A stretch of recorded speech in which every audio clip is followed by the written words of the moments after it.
नमस्कार।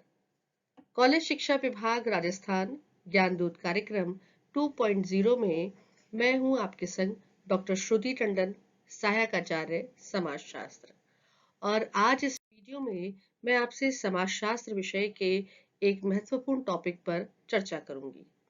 इस टॉपिक को हम वर्ग व्यवस्था के नाम से जानते हैं, क्लास सिस्टम के नाम से इसकी पहचान है।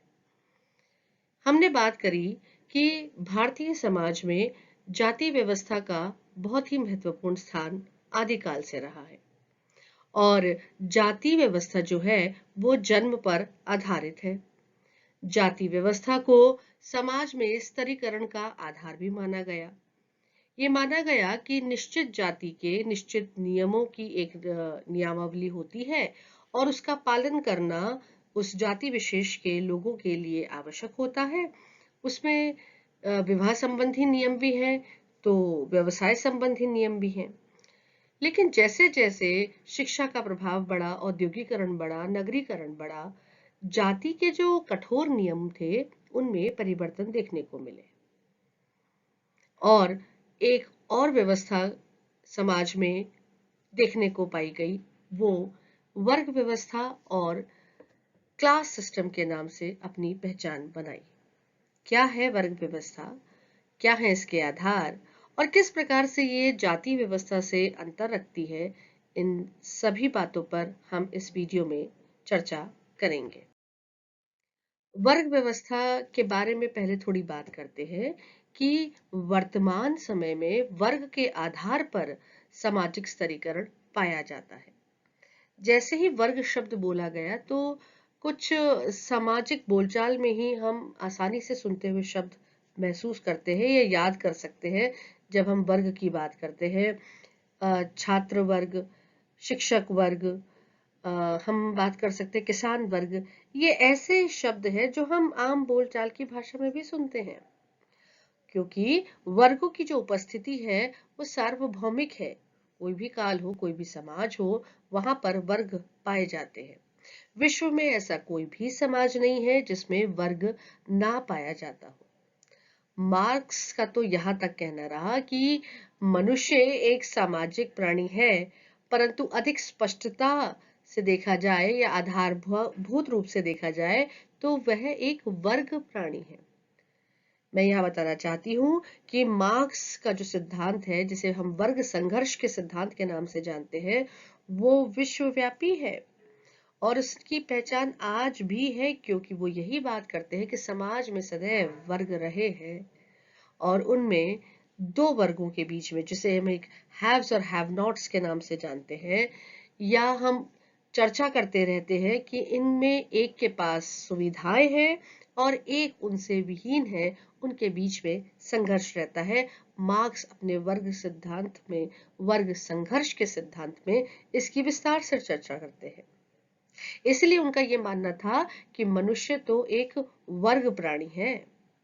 वर्ग क्या है आखिर? तो वर्ग एक ऐसे व्यक्तियों का समूह कहा जा सकता है जिनके सदस्यों की आर्थिक स्थिति, जीवन यापन हेतु उपलब्ध अवसर और अन्य विशेषताएं समान होती हैं। साथ ही जिनके सदस्यों में अपने समूह के प्रति चेतना पाई जाती है।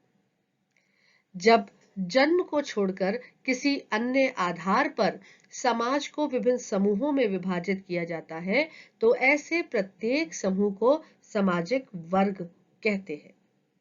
अब इसी बात को लेकर के चर्चा है, या यूं कहूं मतभेद देखा जाता है कि कुछ लोग ये कहते हैं कि वर्ग का आधार आर्थिक है, इसीलिए जब हम उच्च वर्ग, निम्न वर्ग और मध्यम वर्ग की बात करते हैं तो वहां आर्थिक आधार को कारण के रूप में अक्सर देखा जाता है।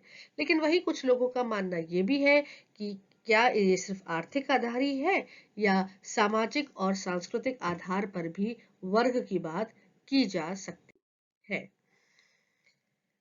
लेकिन समाज में यह बात तो सत्य प्रतीत होती है कि जैसे जैसे भौतिक संस्कृति की वृद्धि हुई, औद्योगिकरण बढ़ा, नगरीकरण में विकास देखा गया, इन सब के परिणाम स्वरूप समाज का स्तरीकरण जन्म के आधार पर संभव नहीं हो पाया, क्योंकि व्यक्ति विशेष धन की बढ़ती मांग को देख करके वो अपने पैतृक नगर को छोड़ के शहरों की ओर उन्मुख हुआ, परंपरागत व्यवसायों को छोड़ करके नए व्यवसायों की ओर उन्मुख हुआ, औद्योगिकरण बढ़ा, नगरीकरण बढ़ा। परिणाम स्वरूप जो जातिगत व्यवस्था रही, उसके जो कठोर नियम रहे, उनमें धीरे धीरे शिथिलता आने लगी और व्यक्ति की जो समाज में स्तरीकरण का है आधार, वो जन्म नहीं होकर के उसकी सामाजिक स्थिति बनने लगा, राजनीतिक स्थिति बनने लगा, आर्थिक स्थिति बनने लगा, या कई बार तो इन तीनों का सम्मिलित रूप देखने को मिला। इसीलिए वर्ग व्यवस्था सामाजिक स्तरीकरण का एक प्रकार है जिसमें अर्जित पदों का महत्व होता है और मनुष्य अपनी योग्यता के आधार पर उच्च पद को ग्रहण करता है।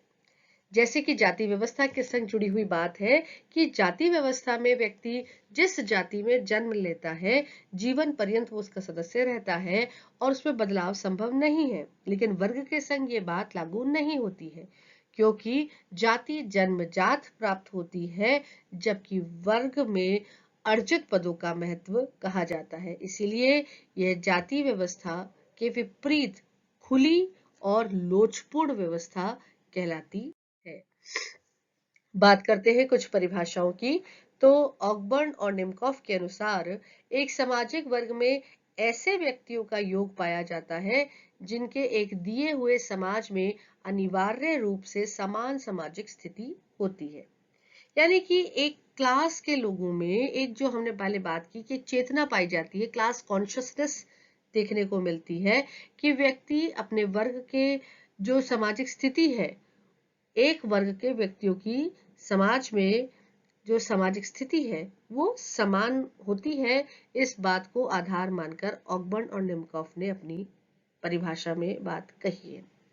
मैकाइवर और पेज कहते हैं कि एक सामाजिक वर्ग समुदाय का वह भाग है जो सामाजिक स्थिति के आधार पर दूसरों से पृथक किया जा सकता है। यहाँ पर भी इसी बात को दूसरे ढंग से कहा गया है कि चूंकि एक वर्ग के लोगों की सामाजिक स्थिति समान होती है, तो उसके आधार पर वो दूसरों से पृथक किया जा सकता। कार्ल मार्क्स कहते हैं कि एक सामाजिक वर्ग को उसके उत्पादन के साधनों और संपत्ति के वितरण के साथ होने वाले संबंधों के संदर्भ में ही परिभाषित किया जा सकता है। कार्ल मार्क्स ने दो वर्गों की बात की, जिसे एक शोषक वर्ग और शोषित वर्ग के रूप में भी जानते हैं, और जिसे हम पूंजीपति और श्रमिक के रूप में भी जानते हैं, और जिसे हम बर्जुआ और सर्वहारा के नाम से भी जानते हैं। यानी कि एक वो वर्ग जिसके पास उत्पादन के साधनों और संपत्ति का होल्ड है, कमांड है, या यूं कहूं कि उस पर उसका अधिकार अधिक दिखाई देता है दूसरे वर्ग की तुलना में। तो इसका आधार होने से ही वर्ग संघर्ष का सिद्धांत कार्ल मार्क्स ने दिया और उन्होंने वर्ग के लिए आर्थिक आधार की बात रखी। जिन्सबर्ग कहते हैं कि एक सामाजिक वर्ग ऐसे व्यक्तियों का समूह है जो व्यवसाय, धन, शिक्षा, जीवन यापन की विधियों, विचारों, भावनाओं, व्यवहारों में एक दूसरे के समान होते हैं और स्वयं को एक समूह का सदस्य समझते हैं। इस प्रकार से इन परिभाषाओं ने लगभग एक ही बात को रखा कि वर्ग में, एक वर्ग के लोगों में समानता पाई जाती है, चेतना पाई जाती है और उनके संबंध और जीवन की स्थितियां एक समान होती हैं, जिसके आधार पर ही वर्ग की पहचान बनती है। और इन पहचान के आधारों को हम विशेषताओं के रूप में भी अब देख लेते हैं। यानी अब हम बात करते हैं सामाजिक वर्ग की विशेषताओं के बारे में। तो सामाजिक वर्ग की सर्वव्यापकता भी इसकी एक विशेषता है। कोई भी समाज ऐसा नहीं है जहां पर वर्ग व्यवस्था देखने को नहीं मिलती है। भले ही इसके नाम अलग हो सकते हैं, लेकिन प्रत्येक समाज में एक वर्ग व्यवस्था इस रूप में देखने को मिलती है कि वर्ग में वर्ग चेतना पाई जाती है और वर्ग चेतना होने के कारण वर्ग के सदस्य एक दूसरे के प्रति सजग होते हैं।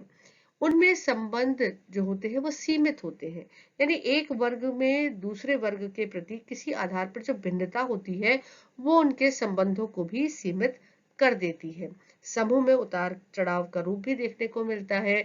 एक है जब हम उच्च वर्ग की बात करते हैं और निम्न वर्ग और मध्यम वर्ग की बात करते हैं, तब वहां पर जो अंतर देखने को मिलता है आर्थिक आधारों पर, वो वर्गों के बीच में उतार चढ़ाव को ही परिचायक होता है। इसकी एक बहुत ही अच्छी विशेषता जिसे हम जानते हैं मुक्त द्वार के नाम से जानते हैं, क्योंकि जब हम जाति व्यवस्था के बारे में बात करते हैं तो वो जन्म से मिलती है और व्यक्ति जीवन पर्यंत उसका सदस्य रहता है। लेकिन वर्ग व्यवस्था में मुक्त द्वार होते हैं, व्यक्ति इसे अर्जित पदों के द्वारा परिवर्तन भी कर सकता है। समान स्थिति और सामान्य जीवन एक वर्ग के लोगों में देखने को मिलता है और यहाँ पर जन्म का महत्व नहीं होता है। एक वर्ग के सदस्य एक समान जीवन जीते हैं, उनमें एक दूसरे के प्रति जागरूकता होती है और इसी जागरूकता को वर्ग चेतना के नाम से जाना जाता है। और एक महत्वपूर्ण विशेषता के रूप में हम ये कह सकते हैं कि वर्ग पूर्णतया अर्जित है।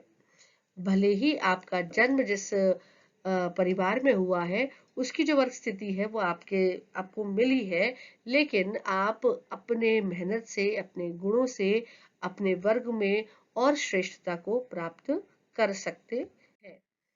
इसीलिए सामाजिक जब हम बात करते हैं वर्गों की, तो इन विशेषताओं को हम उसमें देखते हैं। अब हम बात करते हैं भारत में वर्ग विभाजन के आधारों के बारे में। विद्वानों ने अपने अपने ढंग से इसे परिभाषित किया है और विभिन्न आधार बताए हैं, लेकिन रॉबर्ट बियरस्टीड ने 7 आधारों का उल्लेख किया है जिनकी बात हम अब करेंगे। वो कहते हैं कि संपत्ति, धन और आय वर्ग विभाजन का आधार बनती है। एक व्यक्ति के पास कितनी संपत्ति है, कितना धन है और कितनी उसकी आय है, इनके आधार पर ही उस व्यक्ति के वर्ग का निर्धारण होता है।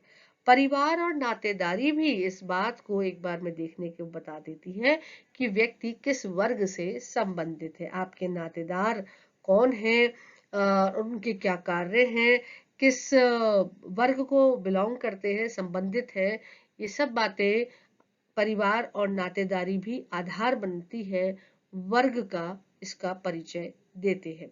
निवास की स्थिति, यानी कि मान लीजिए आप एक ऐसे क्षेत्र में रहते हैं जो कि बहुत ही संभ्रांत लोगों के द्वारा वहाँ रहवास अधिक है, या फिर वहाँ जहाँ बहुत ही मतलब उस प्रकार से लोगों का जीवन है जिनके पास अधिक सुविधाएं नहीं है, तो ये भी आपके वर्ग निर्धारण का आधार बनता है। आपकी निवास की स्थिति कहाँ पर है और निवास स्थान की अवधि कितनी है, यानी आप बहुत लंबे समय से वहां पर रह रहे हैं या कुछ समय के लिए आपने कुछ समय किसी क्षेत्र में बिताया है, ये भी वर्ग के निर्धारण का आधार बनती है। व्यवसाय की प्रकृति क्या है? देखिए, पुलिस की जैसे अगर हम बात करते हैं और चोर की बात करते हैं, यानी अपराधी की बात करते हैं, तो व्यवसाय दोनों अपने ढंग से कर रहे हैं, लेकिन उन दोनों की जो प्रकृति है वो भिन्न है और उन्हीं के आधार पर समाज में उनका स्थान भी भिन्न है और यही वर्ग के निर्धारण के आधार की भिन्नता को दिखाते हैं। व्यक्ति कितना शिक्षित है, कहाँ से शिक्षा ली है, कहाँ तक शिक्षा ली है, ये भी उसके वर्ग के निर्धारण का आधार बनता है।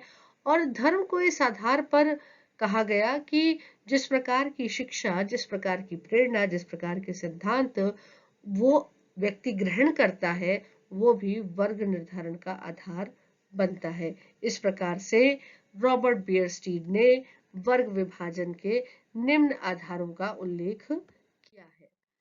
अगर हम बात करें कि आधुनिक भारत में उदीयमान वर्ग कौन कौन से हैं, तो ग्रामीण भारत में हम देखते हैं कि मालिक, जिसे जमींदार भी कहा जाता है, साहूकार भी कहा जाता है, यानी कि वो जिसका जमीन पर नियंत्रण है, भूमि पर नियंत्रण है, जिसके पास अधिक भूमि है, जो खेती करने के लिए जमीन देता है और उस पर काम करने वाला दूसरा वर्ग है, यानी कि किसान वर्ग, मजदूर वर्ग अथवा भूमिहीन श्रमिक। इस प्रकार से ये दो वर्ग प्रमुखतया भारत में, ग्रामीण भारत में देखने को मिलते हैं। भारतीय नगरीय वर्ग संरचना की जब हम बात करते हैं तो वहां पर हम देखते हैं उच्च वर्ग, मध्यम वर्ग और निम्न वर्ग या श्रमिक वर्ग के रूप में उसको देखा जाता है। संपूर्ण समाज को अगर हम एक इकाई मानते हैं तो हम निम्न वर्गों का उल्लेख करते हैं, जैसे कि बुद्धिजीवी वर्ग, शासक वर्ग, नौकरशाही वर्ग, पूंजीपति वर्ग, श्रमिक वर्ग, कृषक वर्ग, व्यापारी वर्ग। यहाँ पर आप आसानी से देख सकते हैं कि जो व्यक्ति जिस कार्य से जुड़ा हुआ है उसके आधार पर उसके वर्ग का यहाँ उल्लेख किया गया है, और एक वर्ग में समान स्थिति, समान जीवन जीने वाले लोगों को हम एक वर्ग में रख रहे हैं, और उसके आधार पर जब हम संपूर्ण समाज के आधार पर वर्ग की विशेषताओं को देखते हैं। अब हम बात करते हैं पारंपरिक रूप से भारत में पाई जाने वाली जाति व्यवस्था और आधुनिक समाज में स्तरीकरण का आधार बने हुए वर्ग व्यवस्था में पाए जाने वाले प्रमुख अंतरों के बारे में। तो जाति व्यवस्था एक बंद वर्ग ही कहलाता है, जबकि वर्ग में खुलापन पाया जाता है, क्योंकि जाति व्यवस्था जो होती है उसमें जिस जाति में व्यक्ति जन्म लेता है वो संपूर्ण जीवन उसी में बिताता है, लेकिन वर्ग में इस प्रकार की बाध्यता नहीं होती है और व्यक्ति अपनी योग्यता, अपने गुणों के आधार पर, संपत्ति के आधार पर अपने वर्ग में परिवर्तन कर सकता है। जाति का आधार सदैव जन्म रहता है, जबकि वर्ग में ऐसा नहीं है। जाति की सदस्यता जन्म के आधार पर उसे मिलती है, यानी कि प्रदत्त होती है, और वर्ग में व्यक्ति अर्जित करता है अपना पद और अपनी योग्यता गुण के आधार पर वर्ग में, इसीलिए खुलापन होने के कारण वह परिवर्तन भी कर सकता है, क्योंकि ये अर्जित व्यवस्था है। जाति की विशेषताओं में हमने पढ़ा था कि इसमें जो व्यवसाय होते हैं वो जाति के लिए निश्चित होते हैं और परंपरागत रूप से पीढ़ी दर पीढ़ी वो हस्तांतरित होते हैं, जबकि वर्ग में इस प्रकार की किसी बात का उल्लेख नहीं है। जाति व्यवस्था में खान पान पर नियंत्रण की बात हमने जानी थी कि एक जाति को अनुमति नहीं है या इस प्रकार के नियम है कि वो किस जाति से सादा भोजन लेगी, कच्चा भोजन लेगी या पका हुआ भोजन लेगी, किसके संग भोजन करेगी, किसके संग भोजन नहीं करेगी, जबकि वर्ग व्यवस्था में खान पान पर इस प्रकार का कोई प्रतिबंध देखने को नहीं मिलता है। जाति में विवाह को लेकर के भी निश्चित नियमावली है कि कहाँ पर विवाह करना है। वो अंतर विवाह को इतना ज्यादा समर्थन नहीं पारंपरिक रूप से देते हैं, जाति विशेष में विवाह की बात करते हैं, जबकि वर्ग में इस प्रकार की व्यवस्था देखने को नहीं मिलती है। वो अंतर विवाह जो होता है जाति में पाया जाता है, वर्ग में इस प्रकार की बात नहीं होती है, यानी कि वो अंतर विवाही समूह है जाति। और वर्ग की अपेक्षा जातियों में संस्तरण अधिक देखने को मिलता है, अधिक स्पष्ट होता है, निश्चित होता है, जबकि जाति व्यवस्था में होने के बावजूद इसे हम वर्ग व्यवस्था में नहीं देखते हैं। इन कुछ आधारों पर जाति और वर्ग में अंतर पाया जाता। बात स्पष्ट है कि परंपरागत रूप से जो भारतीय समाज रहा उसमें जाति व्यवस्था की प्रधानता रही, लेकिन जैसे जैसे समय में परिवर्तन होता गया वर्ग व्यवस्था ने अपना स्थान बनाया और वर्तमान समय में यह स्तरीकरण का आधार बनके एक सर्वव्यापकता अपने भीतर समेटे हुए है।